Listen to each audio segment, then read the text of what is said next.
Shalom, igreja, tudo bem? Pode sentar. Deixa eu só pegar aqui um papelzinho. Amém, glória a Deus. Senhor, nosso Deus, nosso Pai, nós te agradecemos por esse momento tão precioso na tua presença. Continua falando conosco, ó Pai, nós te agradecemos por este privilégio de podermos adorar o Senhor, cantar louvores ao teu nome nessa noite, Pai. Também pedimos que neste momento o Senhor venha nos instruir na tua palavra, para a glória do teu nome, em nome de Jesus, amém. Amém. Irmão Edson, Cessa e companhia. Vem a casa, vai chegar tudo, né? Glória a Deus. Hoje nós temos uma mensagem, espero que seja rápida, mas não menos poderosa do que se fosse prolongada. Uma meditação para nós orarmos mais um pouco. Creio que todos aqui presentes sabem o quanto nós necessitamos de orar, de falar com Deus, de clamar, suplicar. E nós faremos isso daqui a pouco, mais uma vez. Já oramos um pouco, daqui a pouco vamos orar novamente. Hoje o tema da nossa mensagem é voto, uma arma poderosa para destravar a sua vida. Falar em voto, ano de eleição, já pensa já, mas não é essa não, viu? Esse voto não. Ainda não sei se você é candidato para estar falando de voto, mas eu creio que não. Não é a minha, pelo menos por enquanto, não é a minha pretensão. Então repita comigo: voto, uma arma poderosa para destravar, diga, minha vida. Amém. Esse termo voto, ele tem sido negligenciado, por que não dizer esquecido pela igreja. Quando nós vamos observar sobre o votar na igreja, fazer votos a Deus, nós vamos encontrar desde o princípio das Escrituras até o Novo Testamento. Nós vemos, por exemplo, Paulo cumprindo voto. No caso de Paulo, um voto de nazireado. Os judeus faziam um voto de nazireu, aonde eles não cortavam o cabelo, barba por um tempo. E para começar esse voto, normalmente, eles raspavam todo o corpo, e só depois, no final do voto, é que eles realmente faziam isso novamente. Mas também era-se feito, na Bíblia, existe registro de muitos votos que destravou áreas outrora travadas na vida das pessoas. Nós temos, por exemplo, um texto que nós vamos ler daqui a pouco, e por causa desse texto, ou desses textos, muitas pessoas, eles entendem que seria melhor não votar. Vamos ver Deuteronômio, igual uma pegadinha, Deuteronômio, vamos procurar aí, está entre os primeiros livros da Bíblia. Deixa eu trocar de mão aqui. Essa minha Bíblia, a gente abre, ela quer fechar com essa capa de plástico aqui. Vamos procurar aqui. Números, estou chegando. Deuteronômio, capítulo 23.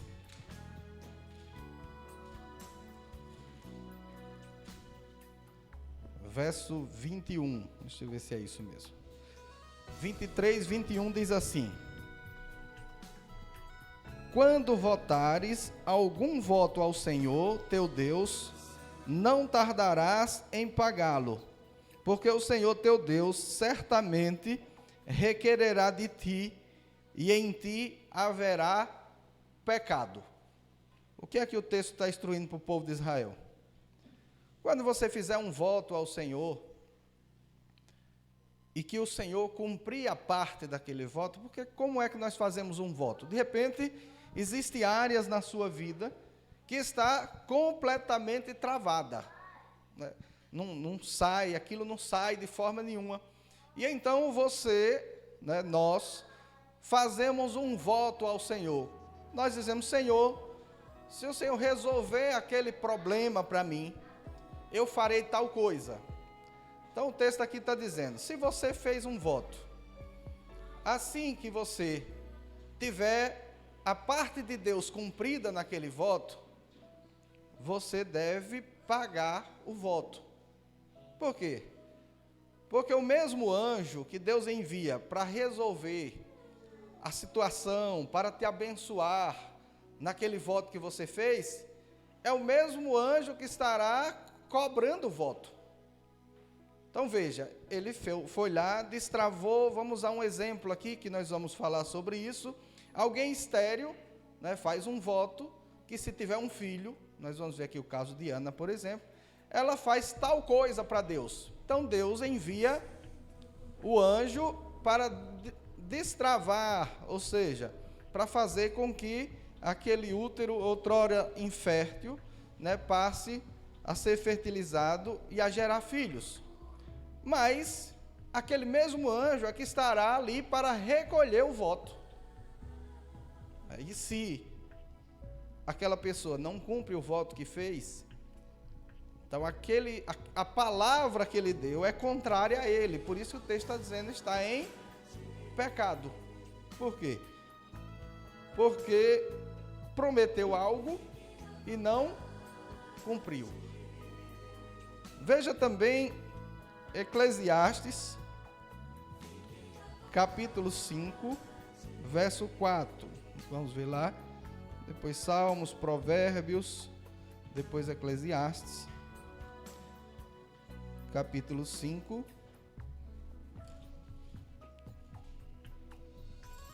Eclesiastes, capítulo 5.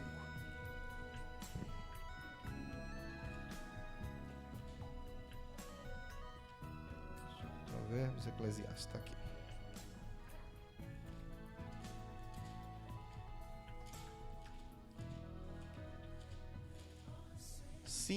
Verso 4. Eclesiastes 5, verso 4.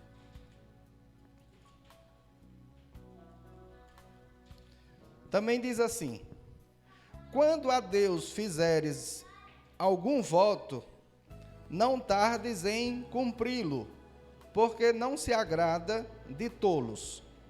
O que votares, paga-o. Que você votar, você deve pagar, porque o próprio texto está dizendo: quem faz um voto a Deus e não paga, é um tolo diante de Deus. Por quê? Porque foi buscar para si problemas. A gente se depara com muitas pessoas empolgadas, né? Empolgadas, e aí falam sem pensar no que está falando, e depois de falado, não cumpre. E aí fica com aquela palavra que foi falada diante de Deus contra ela. Por quê? Porque fez uma promessa. A gente corre um risco, e nós vamos ver daqui a pouco, né, nesse texto ainda, né? Deus não esquece de absolutamente nada. Nós esquecemos, Deus não. Então tudo que for falado diante de Deus vai ficar lá na memória dele. E às vezes as pessoas falam tanto e tão rapidamente que não percebem nem o que estão dizendo, mas diante de Deus ficou o registro. E Deus vai aguardar aquilo, né, que foi prometido, porque aquilo provocou uma grande bênção muitas vezes para a pessoa. E depois que a bênção chega, a pessoa tende a se esquecer. Vamos agora voltar um pouquinho, Gênesis 31. Primeiro livro da Bíblia, Gênesis 31. Amém. Gênesis capítulo 31, verso 13.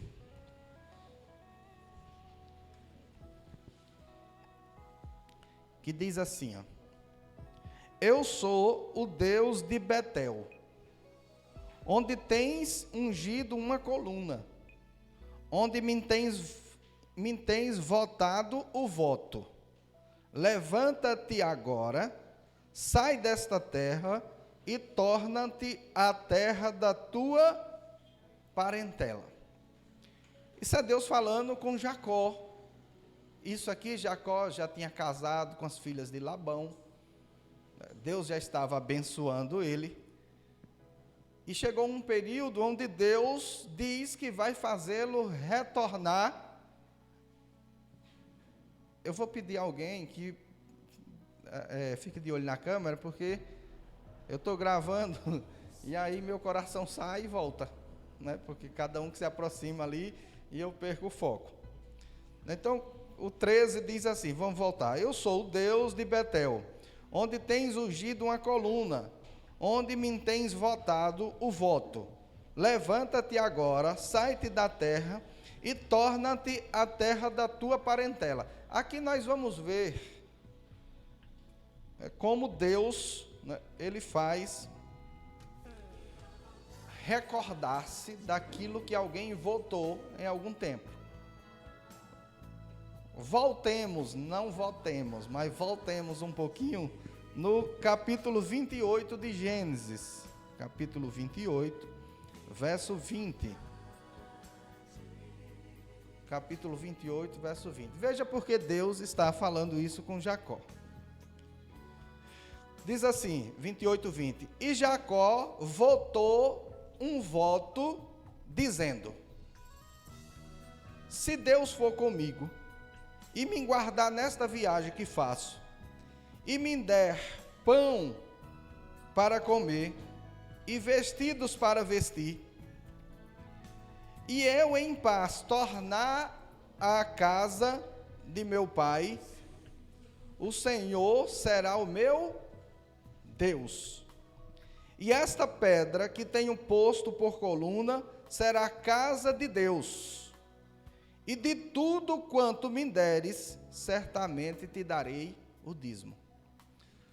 Então veja, Jacó, ele está fugitivo do seu irmão, que disse que assim que o pai dele morresse, ele mataria Jacó, porque Jacó tinha passado a perna nele e pegado a bênção do pai. Só que o pai, Isaac, já estava bem velhinho, cego, já nem enxergava mais. Então, na mente dele, disse, não vai demorar muito que meu pai morra. E quando meu pai morrer, meu irmão está cheio de fúria e vai me matar. Então ele sai dali e vai para a casa dos parentes, lá de Labão. E ele se vê no deserto, sem roupa, né, além do que saiu, sem comida e sem certeza alguma da vida. Poderia ali surgir bárbaros no deserto, podia serpentes, uma série de coisas podia acontecer com ele, e ele decidiu, né, que não queria enfrentar aquela luta sem a proteção de Deus. Então ele faz o quê? Um voto. Ele faz um voto a Deus. Ele diz, olha, se o Senhor me der pão para comer, roupa para vestir, e guardar ele nesta viagem, e trazer ele de volta à casa dos seus pais, esse Deus seria o Deus dele, porque até então era o Deus de Abraão e o Deus de Isaac, ainda não era o Deus de Jacó. Por que não era o Deus de Jacó? Porque Jacó ainda não tinha um pacto com ele. Ele ainda não considerava que Deus era o sustentador dele.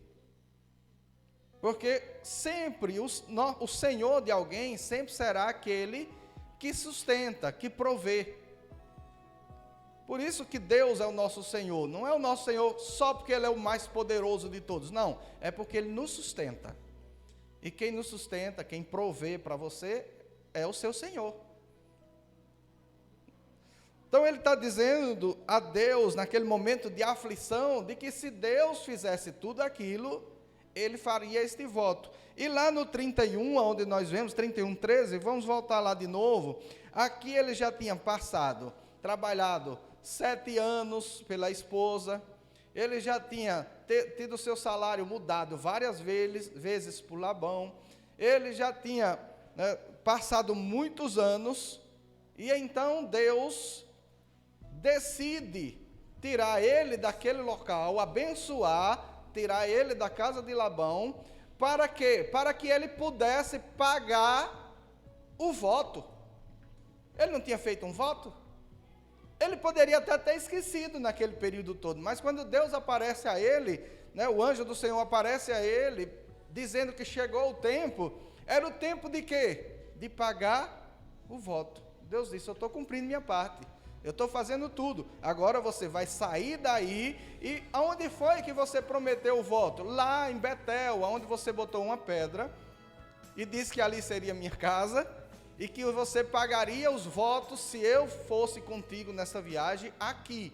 Então é aqui que você vai ter que voltar para pagar. Veja o 31:13 novamente, para que fique bem afixado. Ele disse, eu sou o Deus de Betel. Foi lá em Betel onde Jacó teve uma visão com Deus. E foi lá onde ele fez o voto. E Deus está trazendo à memória dele o quê? O voto. Está dizendo, eu sou o Deus de onde? Lá de Betel. Lembra que você disse lá em Betel que se eu desse uma boa viagem para você, se eu te sustentasse, se eu fizesse você prosperar, e se eu trouxesse de você de volta para a casa dos seus pais, eu seria o seu Deus e você me daria o dízimo de tudo que eu te desse. Eu tenho batido nessa tecla que Deus, ele não fala de dinheiro a alguém se ele não deu esse dinheiro a esse alguém. Então Jacó, quando ele faz o voto, ele não tinha nada. Ele era fugitivo, com a roupa do corpo, não tinha nem garantia de comida. Ele fez o voto. Fazendo o voto, ele volta enriquecido. Quem enriqueceu ele? Deus. Então, essa pessoa tem que dizimar, porque ele só prosperou por causa do voto que ele fez a Deus. Agora me diga, esse voto foi ruim para Jacó? Imagina alguém que está na miséria, falido, jurado de morte, perseguido, sem certeza alguma, fala com Deus e diz, olha, se o Senhor me abençoar, eu vou devolver 10% de tudo que o Senhor me der. E essa pessoa é abençoada. Quem saiu na vantagem? Ele. Então, o voto, por que é que eu estou falando? O voto, ele destrava a nossa vida e é algo que ficou esquecido pela igreja.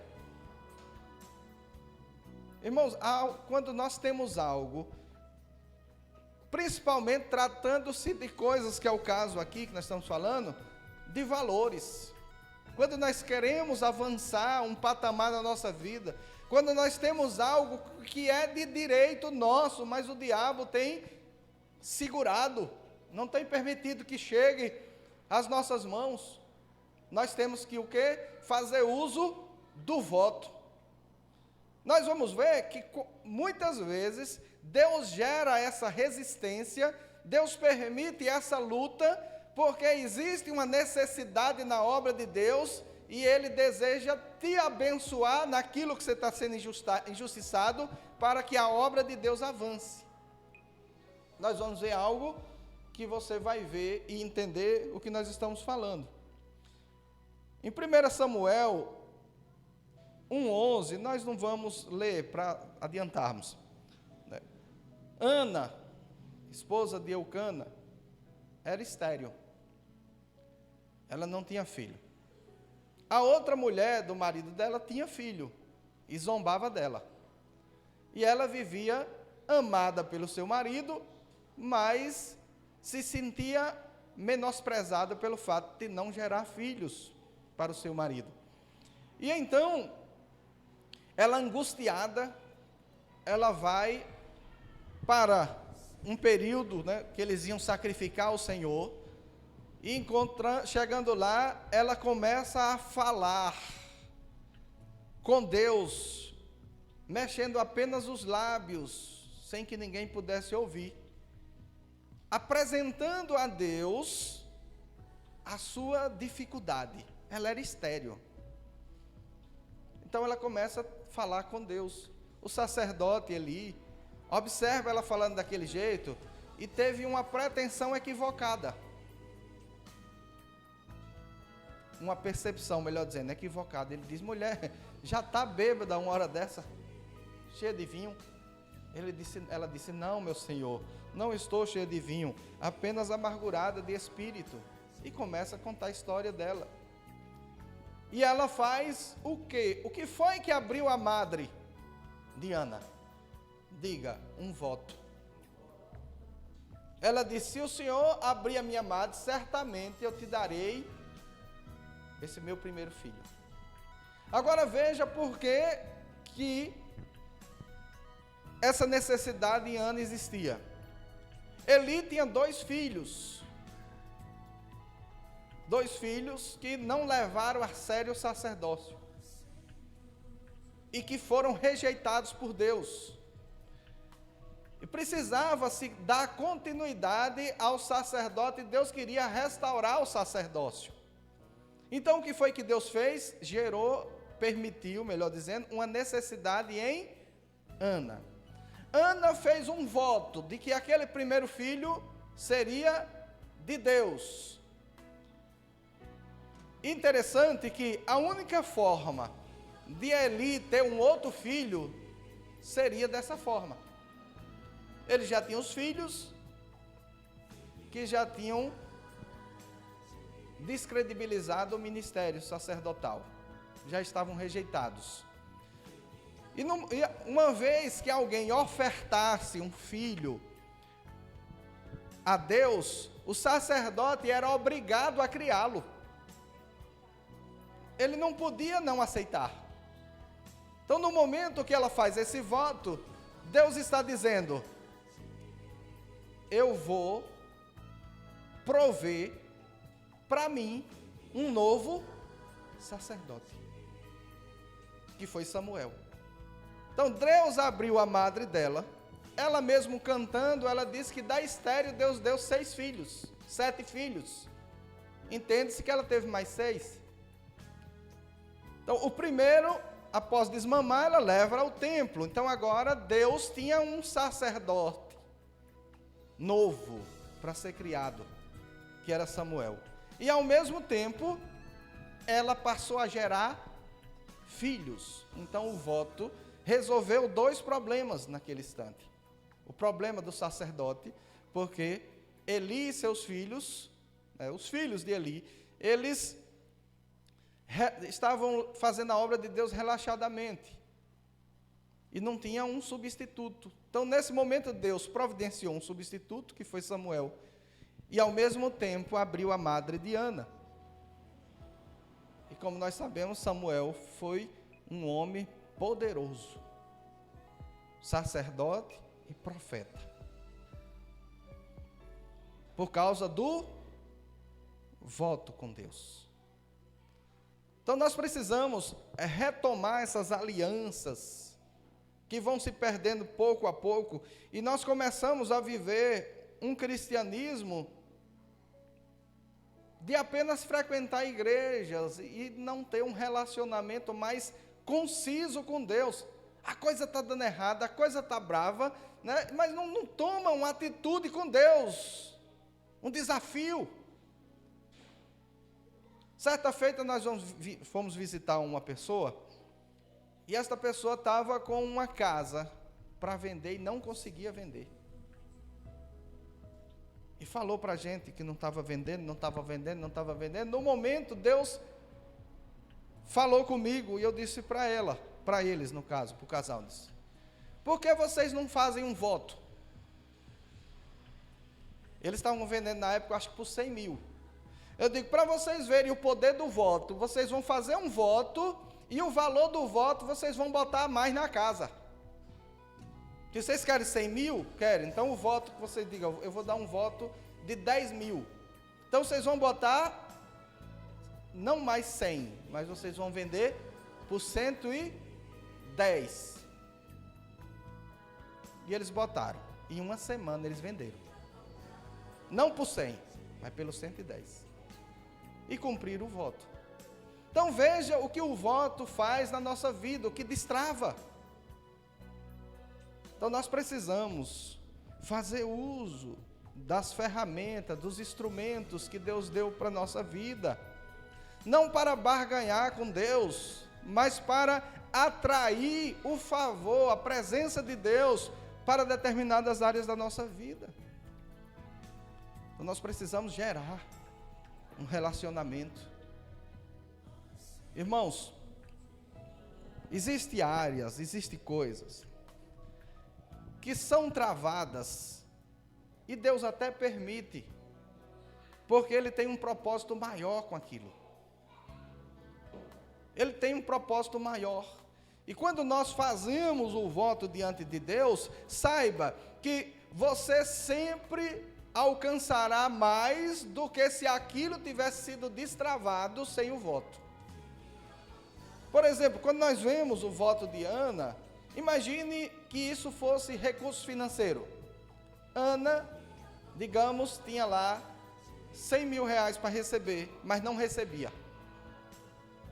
Ela fez algo tão profundo aqui, que ela não disse para Deus: se o Senhor me der aqueles 100 mil, digamos que o filho fosse 100 mil, eu vou te dar uma parte. Ela disse: não, se o Senhor destravar essa área da minha vida, eu vou te dar a primeira parte total. Ela disse: o primeiro filho será teu. Porque qual era a esperança dela? Não era ter um filho, era ter vários. O interessante é que entregar o filho após desmamar, você deve estar pensando, você que é mãe, diz: meu Deus, entregar o filho lá e ficar sem o filho. Irmãos, nós estamos falando de uma cultura onde o maior privilégio de alguém ali naquele tempo era ter um filho na linhagem sacerdotal. Então ela não estava perdendo um filho, ela estava, na verdade, colocando o filho dela em um patamar que ela não poderia colocar de outra forma. Ela não deixou de vê-lo, ainda que em um prazo mais longo, mas tinha acesso. E depois ela teve o privilégio de ver que aquele filho dela era a pessoa, por que não dizer, mais importante de Israel. Porque ela entregou a Deus, e Deus pôde fazer por ele algo que ela não faria jamais. Ela não podia fazer dele profeta, Deus podia. Ela não podia fazer dele um sacerdote, Deus podia. Então ela destravou a vida dela, e ainda fez com que aquilo que ela votou se tornasse algo precioso nas mãos de Deus. Então começa a fazer votos, não um voto de tolo, como o texto falou. Dizer: eu faço, depois pronto, não faz, desiste. Mas se você tem áreas da sua vida que está travado, começa a relacionar-se com Deus nessa área.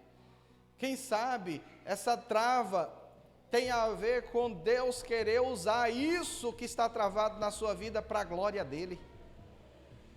E para te abençoar profundamente, poderosamente.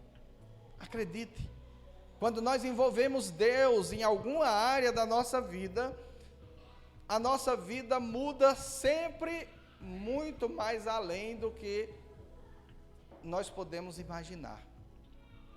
Deus vai destravar, Deus vai abençoar. Você estará atraindo a bênção de Deus para essa área específica da sua vida. Aonde pagar o voto? Aonde você fez.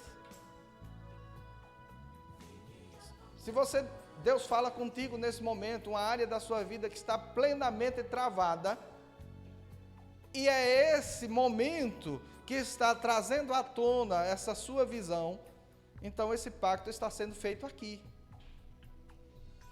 E se Deus de fato destravar, você paga o seu voto aqui. Mas se foi um outro local onde você recebeu a revelação, que seja lá, mas que faça. Irmãos, nós não podemos aceitar uma vida medíocre sendo filhos de Deus, porque tememos trazer Deus para nossas causas. Deus sempre esteve interessado em guerrear as nossas guerras. Deus sempre esteve interessado em nos abençoar. Deus sempre esteve interessado em destravar as áreas da nossa vida. Deus quer nos fazer prosperar. Irmãos, quando fala em prosperar, todo mundo, né, claro, já vai ver um cifrão na frente, né? Prosperidade e dinheiro quase sempre anda junto. Mas não é só isso. Prosperidade quer dizer você ter o suficiente para exercer o propósito que Deus tem com você na terra. Se o propósito que Deus tem com você na terra é ser o maior empresário desse país, então vai envolver dinheiro. Mas se o propósito que Deus tem com você ser a melhor mãe, para gerar o melhor homem, a melhor mulher desse mundo, então tem a ver com gerar filhos. Mas a prosperidade sempre terá a ver, por exemplo, quando Deus fala sobre prosperidade para os discípulos, a prosperidade dos discípulos, ou a prosperidade de um pastor, é que ele avance. Quando que eu estarei prosperando? Quando a minha igreja desenvolve, quando eu avanço, quando eu conquisto Caruaru, quando eu ganho mais vidas. A minha prosperidade tem a ver com o resultado para aquilo que eu fui chamado. Então nós precisamos ter essa compreensão de quando falar em prosperar. Por exemplo, nós enviamos alguém até Recife. O que é prosperidade para alguém que foi até Recife? Chegar em Recife. Que ele prospere no seu caminho, que ele consiga cumprir aquilo que foi proposto para ele fazer. Então nós precisamos chamar Deus. Que às vezes as pessoas falam: ah, mas Deus não vê tudo? Deus não sabe tudo? Deus sabe tudo. Deus vê tudo. Mas Jesus só curou quem foi a Ele. Será que Jesus não sabia que tinha centenas ou milhares de enfermos em algumas cidades que Ele passou? Mas Ele só pôde curar aqueles que honraram a unção dEle. Que disseram: Jesus, filho de Davi, que reconheceram quem Ele era. Esses puderam ser curados por eles. Então nós precisamos atrair, chamar Deus. Quantas vezes nós temos propósitos, nós temos ideias, as ideias vêm facilmente na nossa mente, conseguimos, né, enxergar um negócio, consegue-se enxergar um avanço, mas trava. No meio do caminho trava, começa a dar tudo errado. Faz um propósito. Não monte uma empresa para você, monte uma empresa para Deus. Nós temos exemplos de homens, grandes empresas, que se desenvolveram por causa de voto. Eles começaram dizendo: se o Senhor me prosperar, eu vou dar 10% de tudo que a minha empresa fizer. E ele foi lá e fez. Quando a empresa dele prosperou, surgiu um outro projeto. Ele disse: Senhor, se o Senhor me fizer avançar mais esse projeto, eu vou te dar 20% do que a empresa proporcionar. Depois surgiu outro projeto. Ele disse: Senhor, se eu avançar mais isso, eu te dou 30%. E assim ele foi. E quando ele faleceu, ele estava dando para a obra de Deus 90% de toda a renda das suas empresas. Mas em compensação, não sobrou um país do mundo que a empresa dele não estava. O qual é melhor? Viver com 90% de 1 milhão ou viver com 10% de bilhões? Então precisamos compreender, Deus tem bênçãos para entregar para a nossa vida, mas nós precisamos nos relacionar nesta área também com Ele. Ele deseja, a grande missão de Deus para o homem é ir pregar o Evangelho a toda criatura, mas Ele comissionou algumas pessoas para fazer isso fisicamente. E Deus está procurando aqueles que vão manter isso, que vão investir. Mas Deus não vai jamais dizer para você investir do seu trabalho próprio. mas Ele vai sempre mandar você investir daquilo que Ele vai proporcionar para você. Ele não quer que você tenha dúvida de que o que você está fazendo não é pesado, você é apenas um emissário. Começa a colocar na sua mente, dizer, olha, eu vou falar de mim, porque eu estou pregando, não vou pregar e mandar você investir na vida do outro, né? Começa a colocar na sua mente, Deus, se eu chegar em determinado patamar, eu vou abençoar a Igreja Apostólica Família Feliz com X valor. Coloca metas que você não pode chegar sem Deus, para não restar dúvida que foi Deus. E não dê um centavo até que aconteça. E quando acontecer, você não terá dúvida que foi o voto, que foi aquilo que você votou. Deus quer tirar pessoas do aluguel, Deus quer tirar pessoas de estar andando a pé, Deus quer tirar pessoas da necessidade e colocar em patamares elevados, não para o seu próprio deleite, mas para que esta pessoa perceba o quanto Deus tem interesse naqueles que se interessam pela obra dele. Colocar em patamares. Eu sempre falo aqui de um exemplo, e coincidentemente essa semana eu vi ele na TV, né, de um jovem que certa feita ele com 14 ou 15 anos pegou toda a sua poupança e investiu em um projeto de Bíblia da igreja dele, recém-convertido. Ele vendia picolé e fez uma poupança. E tinha um desafio na igreja, e ele fez um voto de tirar o dinheiro da poupança e comprar todo de Bíblia para aquele projeto. E ele fez isso. Hoje, ele é dono da maior rede frigorífica da América Latina. Não é do Brasil, não. Ele é do Mato Grosso. Por quê? Porque se interessou com o avanço da obra de Deus. E Deus tem interesse em quem interessa-se pelo avanço da obra de Deus. Mas Deus não está dizendo aqui, nem eu estou falando, para você tirar daquilo que você não tem, para você sustentar a obra de Deus, não. A não ser que Deus fale com você especificamente, não sou eu que estou falando. Mas o que eu estou falando é de você gerar um sentimento, um desejo, de dizer, Deus, eu quero ter esse recurso, me dá esse recurso, eu não tenho como conseguir, me dá. Aí você estará se colocando em uma posição de ser aquele emissário em quem Deus vai entregar a você, para você investir na obra de Deus. Mas não vai investir do que é seu, vai investir do que Deus está te dando. Porque nós precisamos compreender, irmãos, tudo aqui na terra, inclusive a pregação do Evangelho, ela é feita através de homens. É uma incumbência que Deus deu a homens. Deus nunca mandará dinheiro para alguém a não ser por um homem. Deus nunca mandará, nem a salvação Ele mandou sem ser por um homem.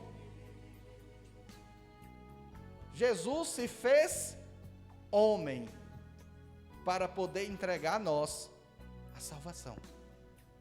Tudo é por homem.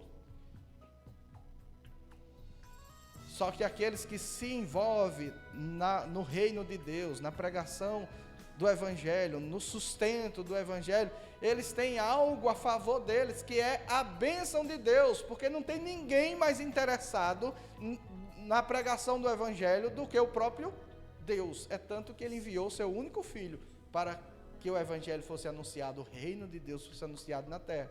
Então não tem ninguém mais interessado. Então quando você se interessa pelo avanço do reino de Deus, a primeira pessoa que vai te abençoar é o próprio Deus. Ele estará comprometido com você para fazer com que você se torne alguém privilegiado no reino de Deus. Alguém que tem honra. Irmãos, Deus pega pessoas do monturo, da miséria. A pessoa coloca esse sentimento e Deus coloca ele nos patamares mais altos desse mundo. A pessoa não tinha. Quantas pessoas nós encontramos que estavam na miséria? Pessoas que estavam até mendigando, pessoas que estavam presas em presídio. e que Deus fala com eles, e eles começam a ter um sentimento voltado para a obra de Deus, e nós encontramos essas pessoas depois em patamares altos da vida. Ela não tinha chance. Se Deus não tivesse entrado na vida delas, e elas não tivessem comprometido o coração com a obra de Deus, elas não teriam chance alguma nesse mundo, porque nem o histórico de vida delas contribuía. Existem pessoas que estão, o que nós podemos dizer hoje, na linha abaixo até da miséria, mas que ainda têm um nome, que são honestos. Então, uma pessoa dessa, sair daquele sistema, né, e começar a avançar, tem até alguma coisa a ver, natural, é honesto. Agora, uma coisa é Deus pegar alguém que não tem nem sequer credibilidade, nem valor, nem ninguém confia mais, e transforma essa pessoa e faz dela alguém exemplar na sociedade. Então, se Deus pode fazer isso com quem já por conta própria desgraçou a sua vida, imagina o que Ele não pode fazer por você, se você começar a empenhar o seu coração na obra de Deus. Na obra de Deus, meus queridos, não tem plateia, não tem espectador, todos são participantes. De alguma forma, você pode participar na obra de Deus. Começa a buscar a Deus, começa a buscar o Espírito dEle, e Ele vai te direcionar. Existe algo na obra de Deus para você. Existe algo. Algo que talvez as pessoas até compreendam, que não tem muito a ver com a obra de Deus. Por exemplo, vou usar um exemplo prático aqui. Eu estou aqui pregando, de repente alguém se aproxima da câmera. Eu saio até do foco, eu digo, meu Deus, vai mexer ali, vai balançar, eu programei, eu configurei. Imagine alguém para fazer esse serviço aqui na igreja. É obra de Deus. Ele não estará com o microfone na mão, ele não estará nem lendo um texto, mas ele estará contribuindo para que alguém ouça a mensagem de Deus. Não é um negócio simples. Um técnico de som chega aqui, não consegue nem prestar atenção no culto, no que está acontecendo, porque ele tem que estar com a mente presa naquilo. Mas aquela é a forma que Deus escolheu para ele prestar culto. Não é dando glória aqui como nós estamos, não é pregando, não é cantando, mas é fazendo com que tudo ocorra perfeitamente bem. É a parte dele no culto. Então tem algo para você. Deus tem ministério para você. Deus tem algo precioso para você fazer na obra dele. E algo que você não tem nem ideia de quanto é precioso. Irmãos, nós com essas gravações, com live que a gente faz de vez em quando, esses dias, um tempo desse aí, eu recebi uma mensagem da Espanha. A pessoa falava portunhol, né? Que é quando a gente imagina nós aqui que fala português, que fala espanhol, a gente na verdade está falando um negócio estranho, imagina que está falando espanhol. Mas essa pessoa conseguia compreender o portunhol, ela era espanhola. E ela manda uma mensagem para mim agradecendo uma revelação, né, de um texto que a gente, numa pregação, trouxe e tirou uma dúvida dela. Imagina, nem a língua de lá eu falo, mas ela estava sendo abençoada lá na Europa. Com tantos pregadores bons por aí, nós também temos utilidade no reino de Deus. Agora imagine, eu não vou fazer uma live, eu não vou gravar, porque existe N pastores com mais desenvoltura para fazer isso, com equipamento melhor, com técnico, com tudo, aí eu não faço. Essa pessoa não assistiu eles, mas assistiu eu. Então aquele pouco que você tem, aquele pouco que você sabe fazer, é de grande valia na obra de Deus. Tem um valor. Não era exatamente sobre isso que nós estávamos pregando. Precisamos ter esse relacionamento, esse envolvimento com o reino de Deus. Deus quer te usar. Deus quer te abençoar. Deus quer mudar a sua história. Deus quer mudar a sua vida. Deus quer mudar a sua vida. Deus quer nos tirar, e já nos tirou, da ilusão desse mundo perdido. Irmãos, esse mundo é terrível. Lá de frente de casa abriu uma academia. Nada contra a academia, né? Até preciso malhar um pouquinho. Estou precisando ir bem. Mas o que eu quero falar não é nem da academia, nem sobre a academia, mas é sobre como as pessoas não se percebem. Estava lá as pessoas, as mulheres, é mais mulher, malhando, e quando elas não prestam nem atenção na letra do que está dançando. Irmãos, se elas estivessem prestando atenção, elas estariam batendo na estrutura. O que a música estava mandando elas fazer. Chamando das mulheres de mais baixa classe. Eu fico imaginando o marido delas, chamando elas daquilo. Ela separava no outro dia. Mas está lá no envolvimento, não percebe que aquelas músicas estão chamando ela, degradando e acabando com a vida dela. Porque esse mundo vive nessa ilusão. As pessoas festejam e pagam o ingresso para alguém que vai chamar ele ou ela de algo que as pessoas não aceitam que ninguém fale. Não é interessante? A ilusão das pessoas. Às vezes nós estamos, aí fica escuro mesmo, viu? Às vezes a gente trabalha em comércio, trabalhava, né? No meu caso eu trabalhava em comércio, e uma palavrinha que às vezes um vendedor soltava, pode deixar ela, não tem como resolver agora, deixa a mensagem aqui. E às vezes uma palavrinha que um vendedor soltava ofendia, mas essas palavras não eram nem comparado com as palavras do ingresso que as pessoas compram de um cantor que vai chamar elas de coisa muito pior. Mas está envolvido dentro da ilusão.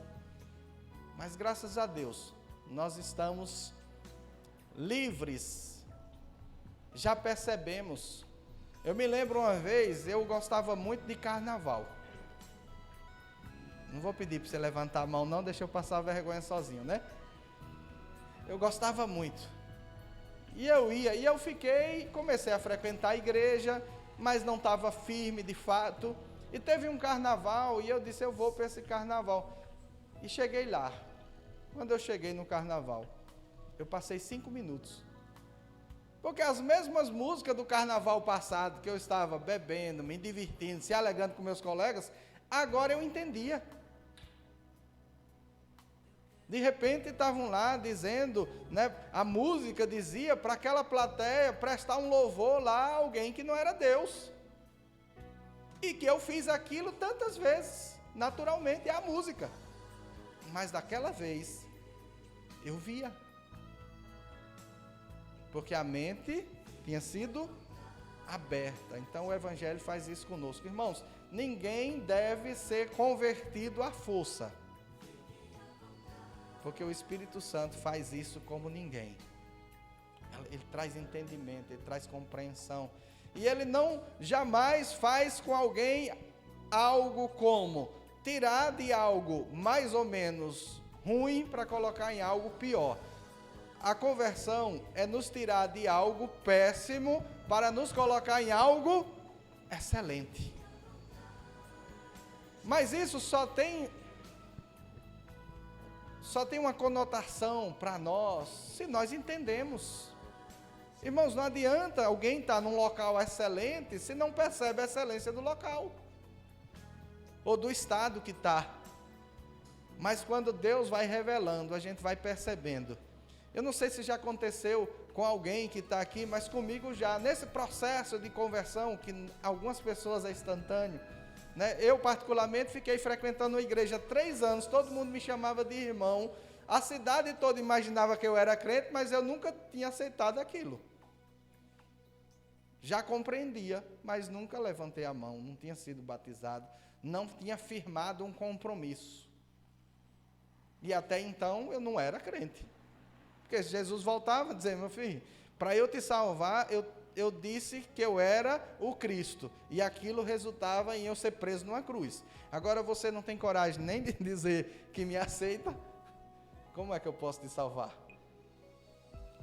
Mas pouco a pouco a mente foi abrindo-se. Eu fui compreendendo o Evangelho. E quando eu menos percebi, ou mais percebi, melhor dizendo, né?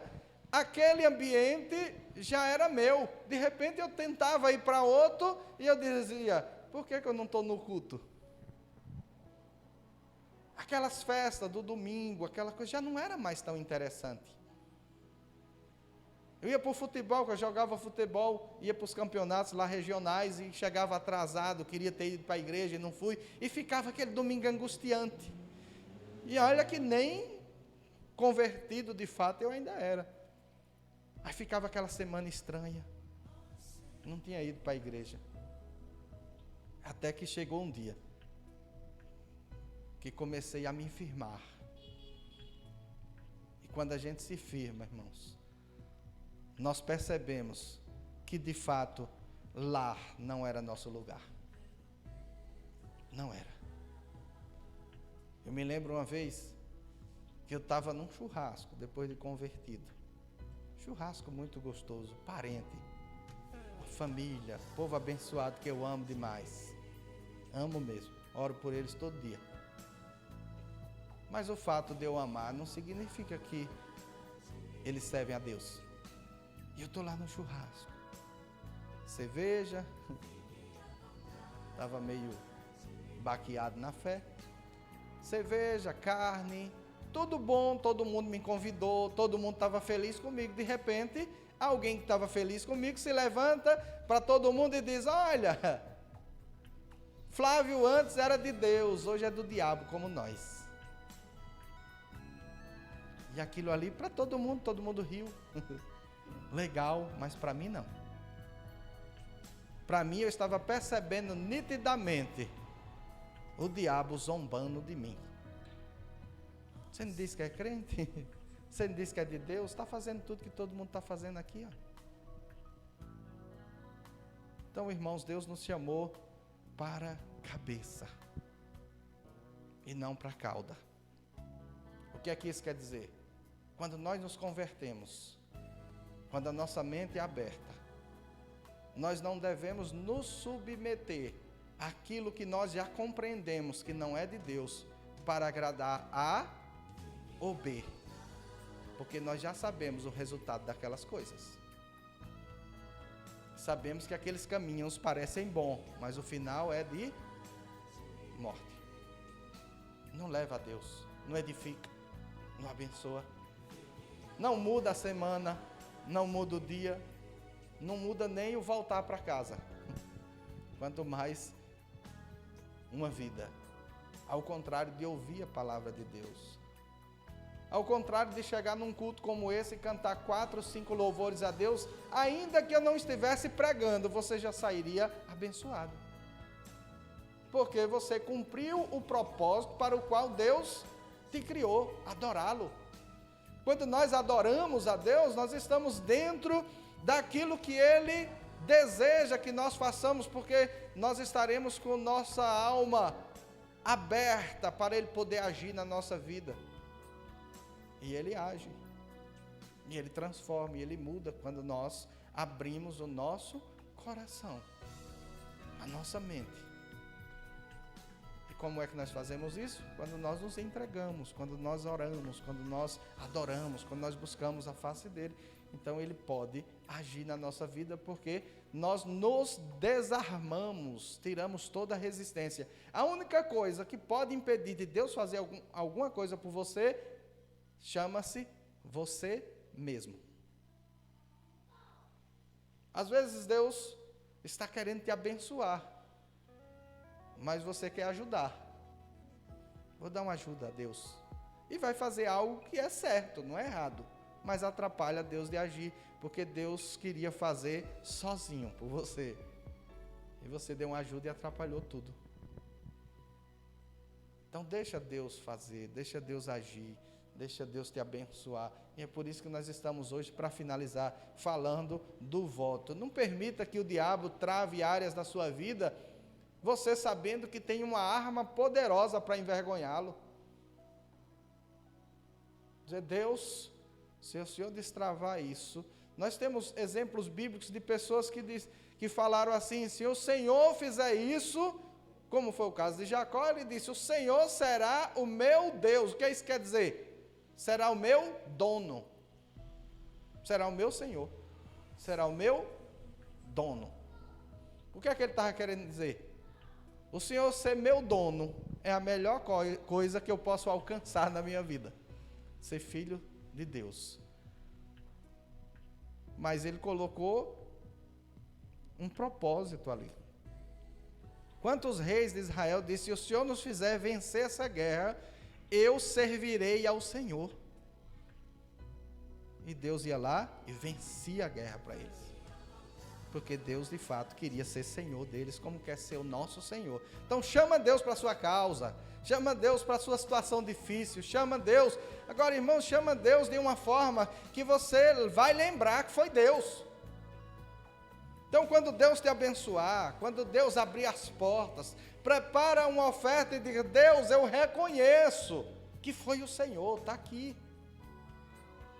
E saiba, esse primeiro voto, esse primeiro destravar, não é a bênção completa sobre a sua vida, porque quando Deus destrava algo na nossa vida, Ele destrava aquela área para sempre.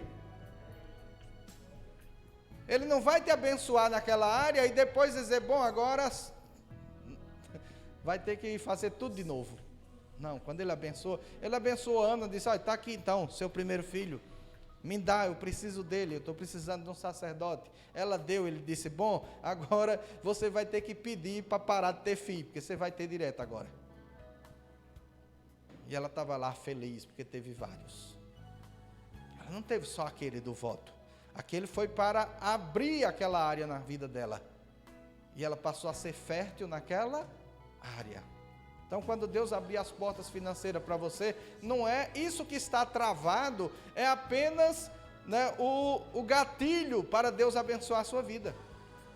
Porque quando destravar, Ele não vai destravar só isso, Ele vai destravar a sua vida naquela área, para você não ter que estar mais com esta mesma preocupação nunca mais. Amém? Vamos ficar em pé. Aleluias. Glória a Deus.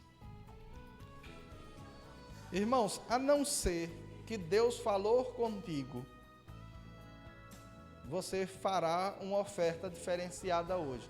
Eu tenho tido uma prática a seguinte, sempre que eu ensino sobre dízimo e oferta, eu não faço com a intenção que naquele dia você se sinta motivado, porque eu não quero que você faça nada por empolgação.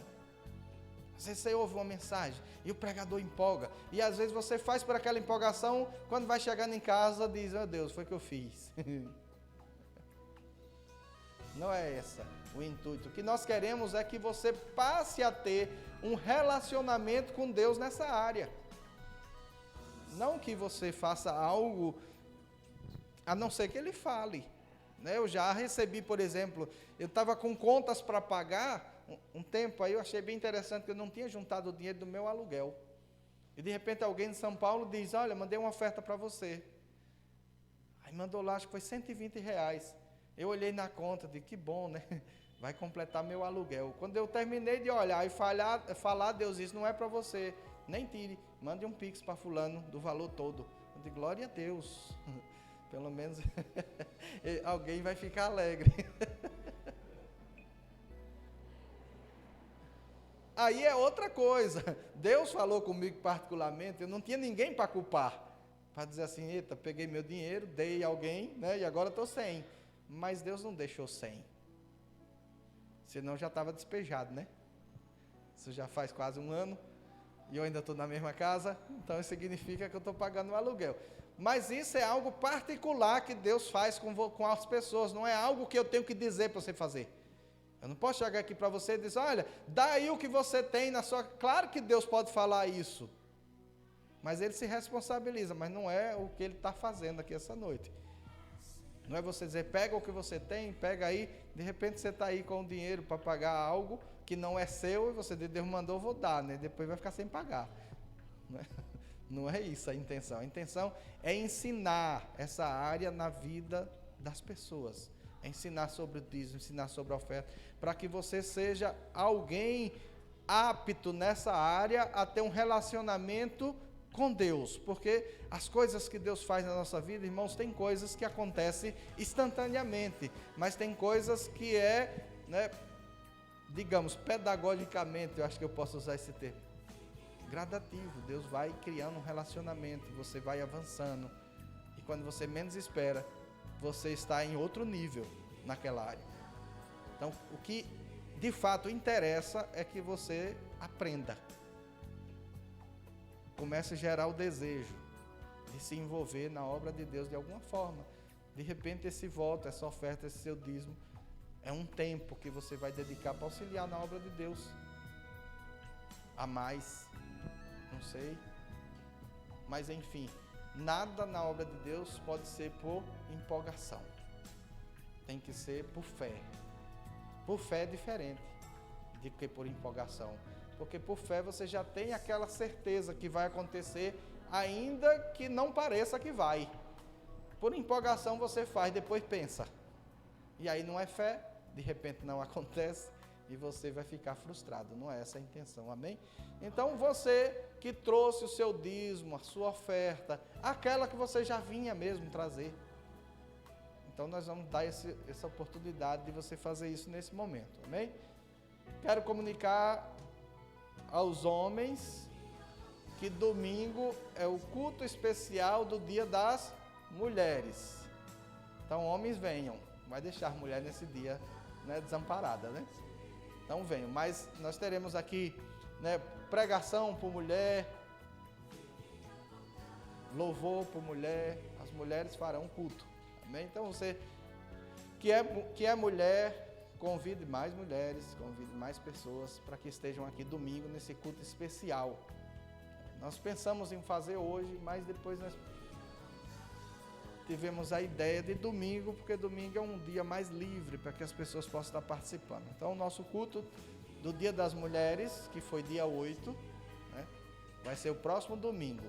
É uma oportunidade que vocês mulheres terão de dar um culto de ação de graças ao Deus que abençoou vocês e que abençoou muito mais nós homens fazendo vocês, né? Graças a Deus por isso, amém? Levanta a sua oferta, você que trouxe. Senhor nosso Deus, nosso Pai, Deus Todo-Poderoso, eu quero nesse momento, ó Pai, santificar, Pai, esta oferta, esse dízimo, apresentar diante de Ti e declarar a bênção do Senhor sobre a vida do seu povo. Pai, que eles possam entender e compreender o quanto o Senhor está interessado em abençoá-los em todas as áreas.